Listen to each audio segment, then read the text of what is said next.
grazie per l'opportunità di raccontarvi un po' questo progetto artistico, ma anche l'esperienza appunto che abbiamo fatto negli ultimi 3 anni proprio dedicati al tema di come trasformare dei progetti culturali in approcci di business, o almeno un business idea, che è il primo step poi per avviare un tema di impresa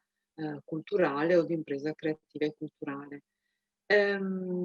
Artistic è un progetto Central Europe focalizzato su un tema molto specifico, cioè sul tema del capitale culturale immateriale.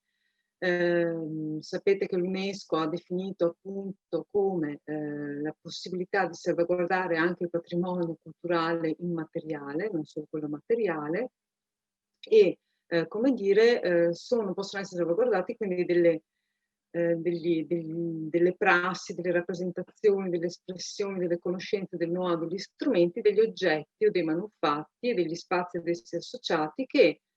le comunità riconoscono come un elemento culturale che afferisce al proprio territorio. Quindi è un tema molto, molto particolare, questo del capitale culturale intangibile,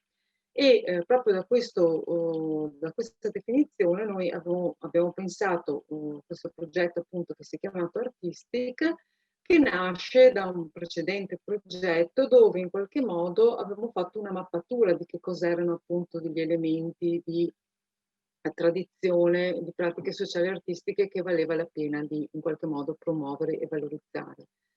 Con Artistic, questa è la scheda del progetto, come vedete anche il nostro progetto aveva 12 partner, il progetto Central Europe appunto lavora appunto sull'asse europeo, sulla parte centrale dell'Europa, si va dalla Polonia fino alla Croazia,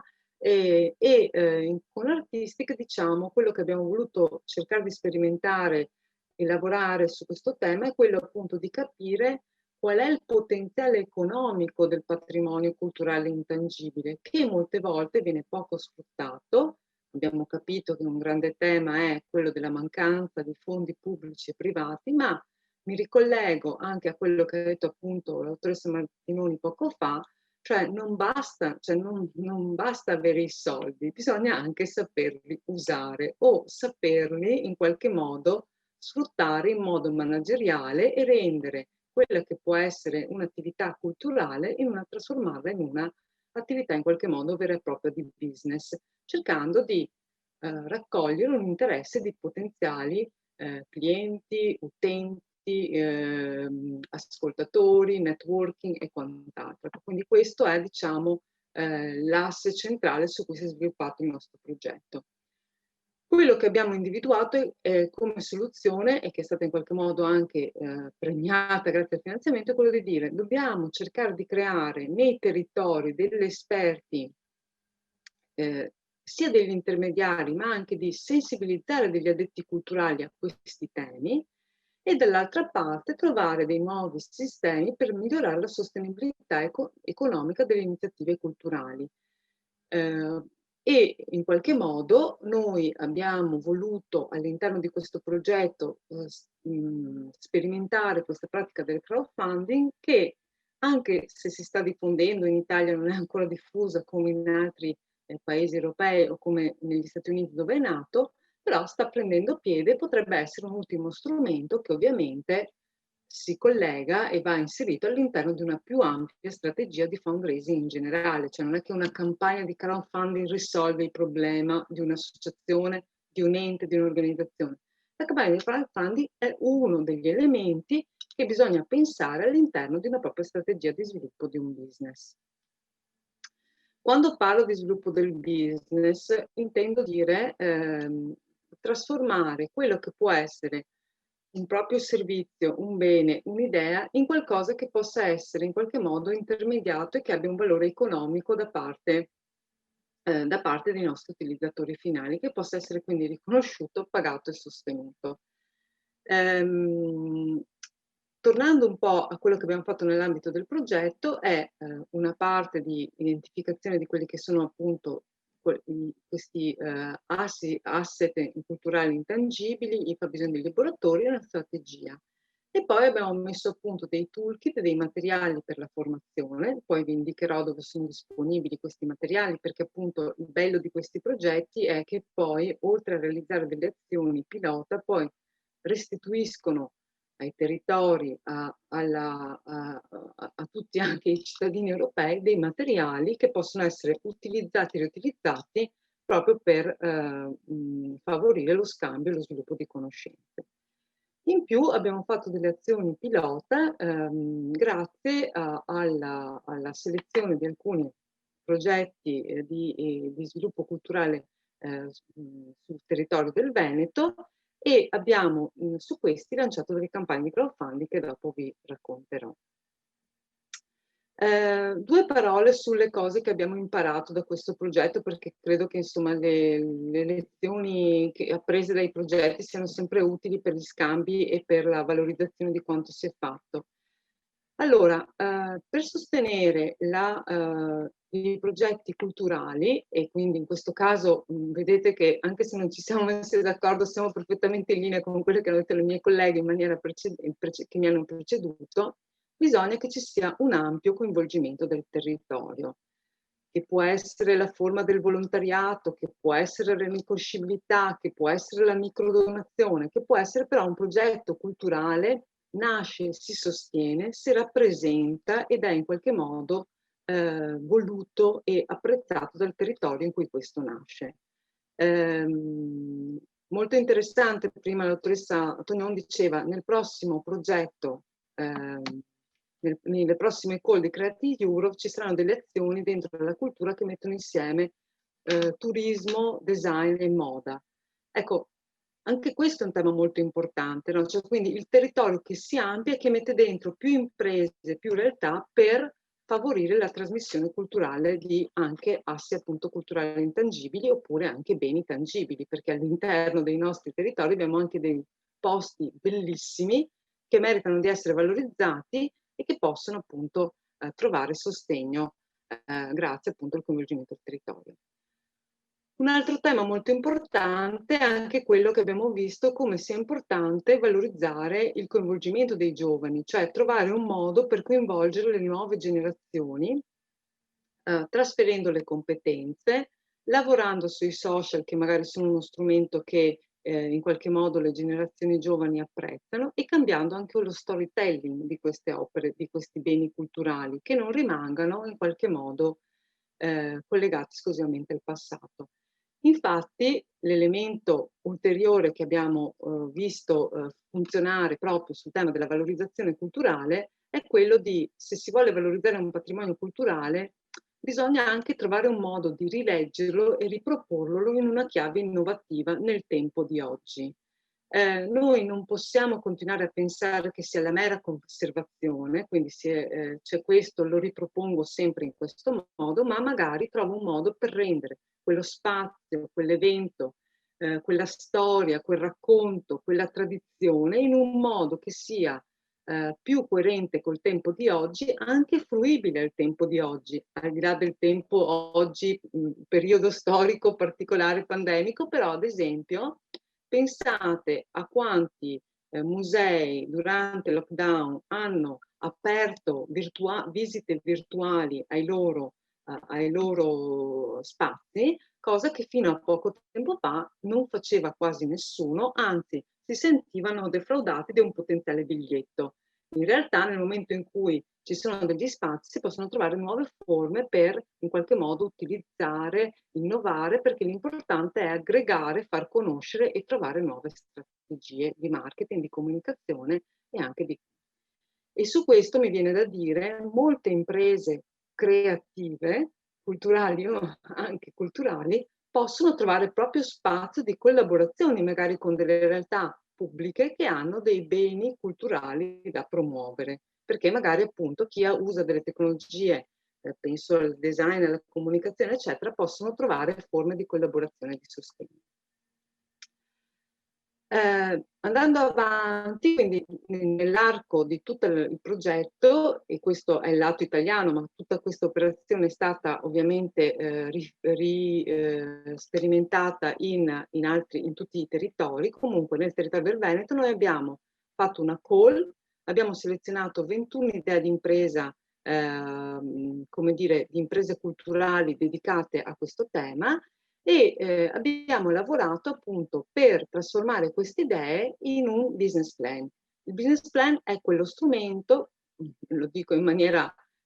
come dire, un po' semplicistica ma anche un po' brutale, è quello strumento che racconta e spiega qual è il piano di business di un'impresa ed è lo strumento fondamentale per poter attivare qualsiasi campagna di finanziamento, sia tramite dei fondi ehm, regionali, pubblici, sia tramite anche delle campagne di crowdfunding. Abbiamo molto lavorato anche appunto sulle soft skill e sulle personal skill delle persone che hanno partecipato a questo tipo di progetto. Dopodiché abbiamo preparato queste imprese e di queste 21 imprese, 5 imprese sono state selezionate per arrivare a una campagna di crowdfunding. Perché? Perché per arrivare a una campagna di crowdfunding bisogna essere preparati. Non basta avere una bella idea, non basta avere un bel progetto, bisogna avere anche, come dire, una dimensione, una valorizzazione della propria idea che sia in grado appunto di coinvolgere un vasto pubblico di utenti, perché il crowdfunding è una tipica iniziativa in cui in qualche modo si vanno a raccogliere fondi utilizzando soprattutto meccanismi di comunicazione social e della rete per trovare finanziatori attraverso diversi meccanismi. Le tipologie di crowdfunding sono di 4 tipi principalmente. Allora, la cosa più semplice è quella della donazione. Io apro una campagna, ti chiedo di donare dei soldi. È un po' una campagna tipo quelle che possiamo sostenere, adesso ne troviamo molte anche su Facebook, do una piccola quota perché ritengo che quel progetto, quell'iniziativa, quel tipo di attività possa essere interessante o utile per la mia comunità o per il mio territorio. Però abbiamo visto che al momento le donazioni fatte dai singoli non trovano, cioè tra le donazioni fatte dai singoli, le donazioni verso la cultura non trovano tantissimo spazio, quindi forse bisogna trovare delle strategie diverse. Un'altra forma di crowdfunding che può essere utilizzata è quella in qualche modo che prevede in qualche modo un reward, da un piccolo premio, da un piccolo riconoscimento a chi mi fa una donazione. Questo tipo di pratica viene soprattutto utilizzata quando si hanno delle start-up da far nascere, nel senso che la start-up può chiedere un contributo ad un potenziale gruppo di donatori perché dicendo io, come dire, tu mi dai una quota e io non so, ti faccio avere una piccola parte del prototipo, la prima edizione del mio prodotto, in anteprima ti faccio provare il mio servizio. Ecco, la campagna basata su un meccanismo appunto di riconoscimento può essere molto utile perché il donatore dà qualcosa, sa che in cambio riceve qualcosa e sa che in cambio partecipa anche allo sviluppo del progetto e questo ad esempio è anche un tema molto interessante perché magari il donatore vuole anche sentirsi coinvolto nello sviluppo dell'iniziativa e nello sviluppo del progetto. Le altre due forme di crowdfunding sono delle forme di, come dire, dove sicuramente si mettono in gioco delle somme economiche più significative, perché in qualche modo sono gestite, tutte le forme di crowdfunding sono gestite da piattaforme virtuali, ne abbiamo diverse anche in Italia, ce ne sono a livello internazionale, e quelle che appunto propongono delle soluzioni di lending sono praticamente delle soluzioni di prestito, quindi non vado a chiedere un prestito in banca, non mi affido, diciamo, a un prestito delle persone che conosco, ma cerco un prestito attraverso la rete. Anche in questo caso, come dire, sono stabiliti ovviamente come nei prestiti i tassi di interesse e i progetti da finanziare, sono forme che le persone possono utilizzare, i donatori, anche come potenziali forme di diversificazione dei propri investimenti. Quindi è un modo diverso per investire dei soldi, non li lascio in banca, è della banca che decide a chi li dà, ma li metto in questa piattaforma di crowdfunding e decido io a chi voglio prestare i miei soldi perché credo in quel progetto. Ovviamente per avviare una campagna di lending, crowdfunding, bisogna avere come dire, una impresa solitamente più strutturata, più credibile, perché chi vi dà dei soldi, poi si aspetta di averli indietro. Non si aspetta di avere indietro un piccolo oggetto, si aspetta di avere indietro un capitale remunerato anche in modo significativo con degli interessi. L'ultima è quella più, come dire, complessa sotto certi punti di vista, ma che sicuramente può avere degli elementi molto interessanti, soprattutto per delle start-up o, forse meglio, per le start-up non in fase di avvio, ma per le start-up già in qualche modo definite, o per delle piccole e medie imprese, perché qui si cerca attraverso la rete qualcuno che voglia far parte della propria impresa, cioè che entri nel capitale sociale, che investa nel mio capitale attraverso delle somme di denaro e voglia contribuire anche all'attività. Anche in questo caso, bisogna appunto essere una organizzazione credibile, sostenibile e riconoscibile, tanto da poter in qualche modo fare delle campagne di equity. Tutte le piattaforme, sia di lending che di equity, comunque prima di ammettere dei progetti a questo tipo di finanziamento, fanno quella che viene chiamata una due diligence, cioè un'analisi molto dettagliata del livello di sostenibilità economica dell'impresa, dell'associazione, dell'idea di business, del progetto culturale, perché ovviamente loro devono tutelare i loro investitori e quindi fanno una valutazione molto importante non solo della sostenibilità, ma soprattutto del potenziale di crescita e del potenziale di sviluppo di questo tipo di realtà. Tornando alla nostra esperienza, noi appunto abbiamo fatto le campagne di crowdfunding. Per questo tipo di progetto abbiamo siglato una collaborazione con Produzione del Basso, che è un'organizzazione di crowdfunding italiana che si occupa soprattutto di progetti in campo culturale. E come dire, la forma utilizzata in Italia è stata soltanto quella della donation o del rewarding, quindi non abbiamo fatto delle campagne di equity o di lending, cosa che invece hanno fatto ad esempio i colleghi austriaci e tedeschi, per cui loro, mentre noi come vedete abbiamo raccolto 6.200 euro e dopo vi racconto come, mentre loro ad esempio hanno raccolto come dire, delle somme molto più importanti, tant'è che complessivamente ecco, il progetto, in tutti i progetti, tutte le campagne di crowdfunding tra tutti i paesi, sono stati raccolti, come vedete, oltre 1 milione di euro su 25 progetti culturali. Da 2.235 donatori. Quindi il progetto è stato in grado di attivare questa mole di capitali coinvolgendo 2.235 donatori. In Italia, la nostra esperienza, diciamo che allora, purtroppo siamo capitati nel periodo più triste perché abbiamo dovuto, per motivi collegati alle tempistiche di progetto, abbiamo avviato la campagna di crowdfunding nel momento di chiusura, di lockdown totale, quindi tra aprile e maggio. Quindi sicuramente l'attenzione delle persone era concentrata su altri aspetti e su altre priorità ed è comprensibile. Complessivamente in 2 mesi abbiamo raccolto 6.200 euro per 5 progetti. Un progetto è stato particolarmente come dire, sostenuto perché era il progetto, si chiama Diversamente in Danza, è una realtà veronese che si occupa di fare attività di spettacoli come dire, di danza con con la collaborazione e la partecipazione anche di persone con disabilità, un programma molto particolare. È una realtà già nota, che ha una buona serie di relazioni, quindi hanno avuto la possibilità di amplificare come dire, delle reti di relazione già pronte. Perché qualsiasi campagna di crowdfunding si basa proprio sulle reti di relazioni e sulla capacità che ha l'impresa, l'idea di impresa, di generare relazioni e a cascata di aumentare la propria, come dire, il proprio gruppo di utenti e i propri persone interessate a questo tipo di progetto.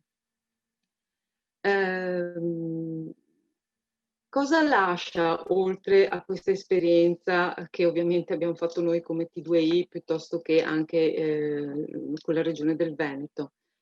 rimane attivo sul territorio quello che si chiama Artistic ICH Desk, cioè un punto informativo che serve, può essere utile a chi volesse fare delle valutazioni su come sostenere delle proprie iniziative in ambito culturali, anche valutandone appunto strumenti di sostenibilità economico-finanziaria nel tempo.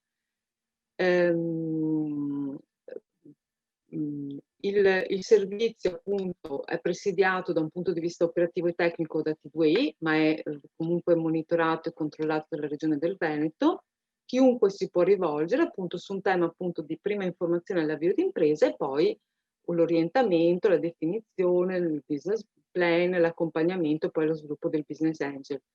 Ricordo che T2I, è stato detto all'inizio, noi siamo un'agenzia del sistema delle camere di commercio, quindi da sempre ci occupiamo di sostenere lo sviluppo di imprese, non solo culturali, ma di tutti i tipi di imprese. Noi abbiamo anche un incubatore che è un incubatore certificato, quindi che si occupa principalmente di start-up innovative. Molte imprese, come dire, soprattutto nel lato creativo, possono avere lo status di impresa innovativa. Avere lo status di start-up innovativa o impresa innovativa significa avere delle agevolazioni in termini di fiscalità sia per se stessi che per le proprie, in qualche modo, per i propri investitori, quindi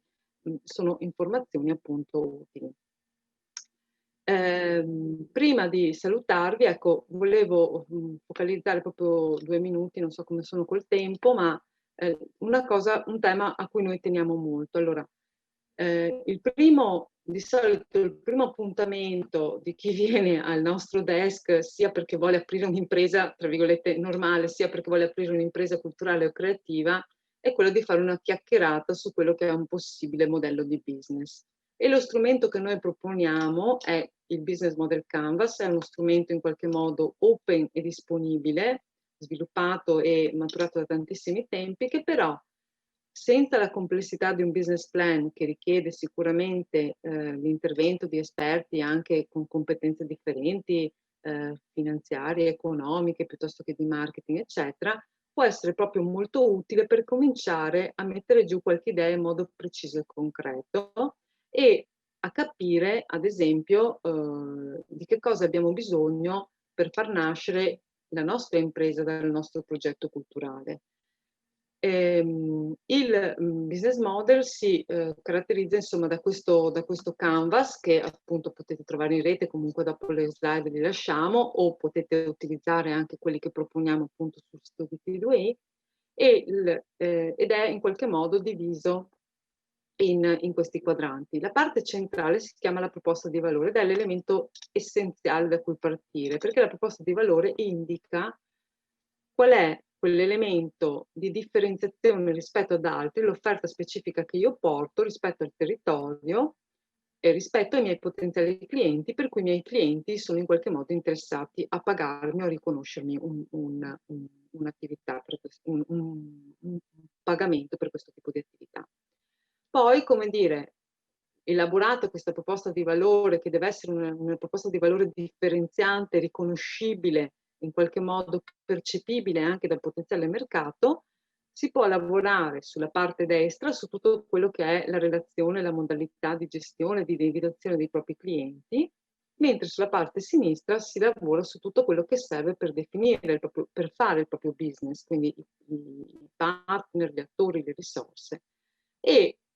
molto utile anche questo, fare un primo ragionamento appunto su flussi di ricavi, strutture dei costi per cominciare a riflettere sul valore, sulla sostenibilità dell'impresa stessa. Vi lascio anche questo riferimento. Entribù è il nostro sito che abbiamo elaborato nell'ambito del progetto Artistic, e all'interno di Entribù trovate tutta una serie di materiali formativi gratuiti proprio per definire il business plan, sul crowdfunding e quant'altro, dove appunto potete trovare delle informazioni. Io vi ringrazio e poi appunto nelle slide trovate tutti i riferimenti.